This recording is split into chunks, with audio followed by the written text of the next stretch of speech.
New York State Assemblyman Ron Kim, after last week's news broke that Cuomo had essentially, we finally got the confirmation, had been covering up nursing home COVID deaths in the state. Ron Kim, who had been calling Cuomo out from the beginning, he was not one of the people that was hoodwinked by Cuomo, said, quote, he said, looks like the governor was trying to dodge having any incriminating evidence.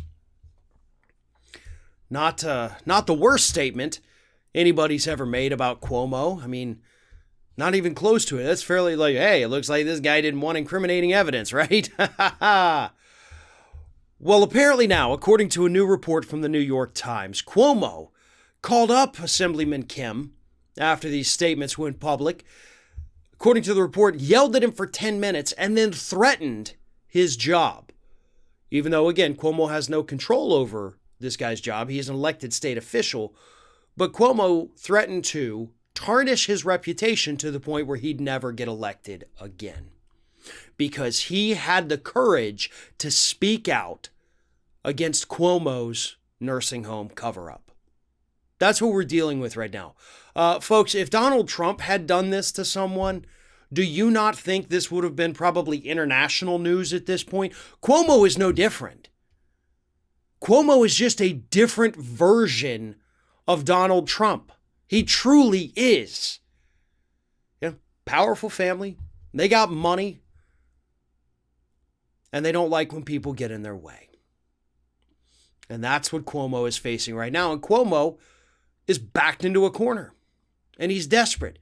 He understands that, the entire country is looking at him right now. And instead of how they were looking at him 10 months ago saying, wow, this guy could be the next president of the United States, they're saying, wow, this guy needs to be shunned forever and never allowed to run for office again.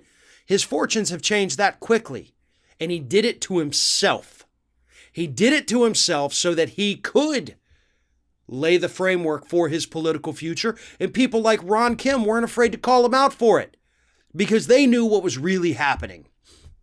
Even before last week's report came out, where the Cuomo aide said on the call, like, well, hey, we didn't know if we should tell them the real numbers or give them the fake numbers we've been giving everybody else. Yeah, we already knew that was happening. This was just further confirmation of it.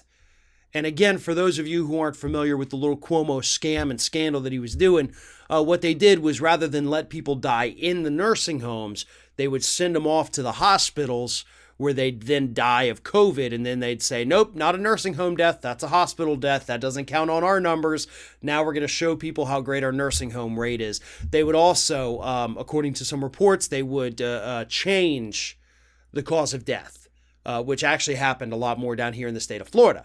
If you died of COVID, but you had an underlying condition, they would typically try to blame it on the underlying condition. So, they could maybe say you weren't a COVID death.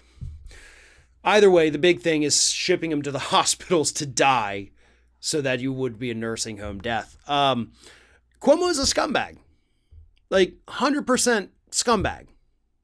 Shouldn't be allowed to finish his term. But much like Donald Trump, the guy's got too much pride. He's not going to resign. He's going to have to be removed from office. That is what it's going to take to get this guy gone. And he deserves it.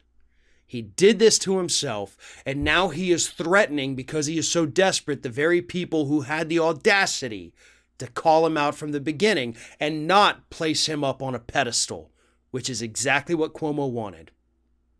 Again, if you don't see the parallels to Trump with what Cuomo's doing here, then maybe you're a little too blinded by your partisan politics, because the two men really are one and the same.